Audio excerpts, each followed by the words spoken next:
धन्यवाद संजय जी। आज राष्ट्र की महिलाओं को कांग्रेस पार्टी की एक प्रेस वार्ता में 98 साल का एक एहसान जताया गया।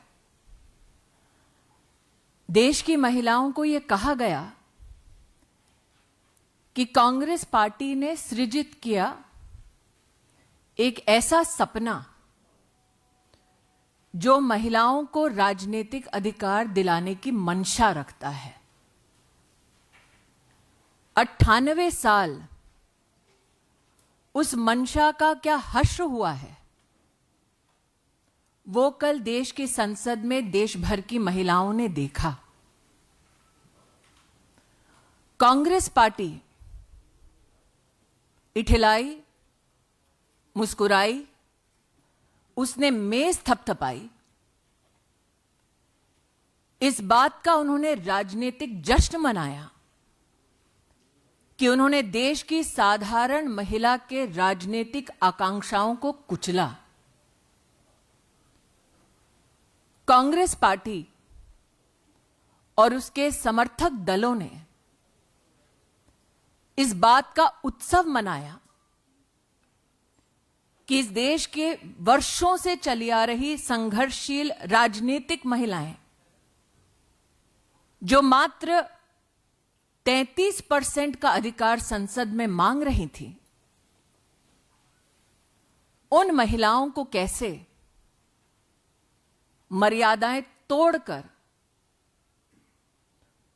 उनके अधिकार से वंचित रखा जाए। सत्ता का संघर्ष, संसद का संघर्ष कैसे जीता जाए, उस जश्न में कांग्रेस और उसके समर्थक दल अपने आप को समर्पित कर रहे थे। लेकिन भाजपा के लिए सत्ता का संघर्ष नहीं है, समानता का अधिकार देने का प्रश्न था। आज कांग्रेस की प्रेस वार्ता में कटाक्ष किया गया कि भाजपा में कुछ लोगों ने मसीहा बनने का प्रयास किया। यह उस सामंतवादी सोच की निशानी है जिन्हें लगता है कि लोकतंत्र में अगर किसी भी नागरिक को उसका संवैधानिक अधिकार दिलाया जाए तो वो संवैधानिक अधिकार सुनिश्चित करने वाला कोई मसीहा ही होगा। कांग्रेस पार्टी के प्रेस वार्ता में इस बात का उल्लेख हुआ कि महिलाएं याद रखेंगी।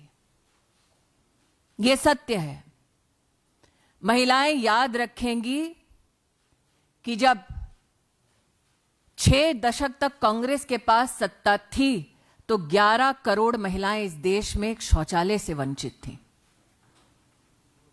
महिलाएं याद रखेंगी कि जब कांग्रेस की सत्ता रही तो ट्रिपल तलाक एक अभिशाप बनकर मुस्लिम महिलाओं के सर पर मंडराता रहा, उनके सपनों का संहार करता रहा। महिलाएं याद रखेंगी कि 25 करोड़ महिलाओं को बैंक का खाता खोलने में कांग्रेस की सरकार ने कभी समर्थन नहीं दिया, कभी सुविधा नहीं दी। इस देश की महिलाएं याद रखेंगी कि 10 करोड़ से ज्यादा महिलाओं को कभी भी कांग्रेस के कार्यकाल में आयुष्मान भारत का सहयोग प्राप्त नहीं हुआ। इस देश की महिलाएं याद रखेंगी कि भाजपा ने एनडीए की सरकार में पहली बार जेंडर बजट की व्यवस्था हुई, कांग्रेस के कार्यकाल में नहीं। और देश की महिलाएं ये भी याद रखेंगी कि 33% आरक्षण का बिल भाजपा ने एनडीए की सरकार ने दोनों सदनों में पास किया। और कांग्रेस की मंशा 98 साल सपना दिखाना, जब सत्ता होना तब उस सत्ता का सदुपयोग करके महिलाओं को आरक्षण ना दिलवाना, बल्कि लोकसभा में यूपीए के कार्यकाल में उस बिल को लैप्स कराना।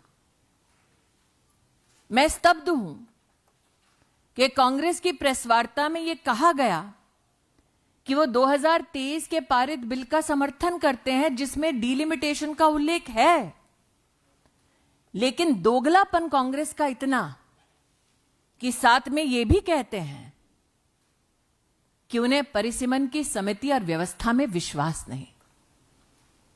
कांग्रेस को देश की संवैधानिक व्यवस्थाओं में विश्वास नहीं, देश की संसद में विश्वास नहीं और देश की महिला पर भी विश्वास नहीं।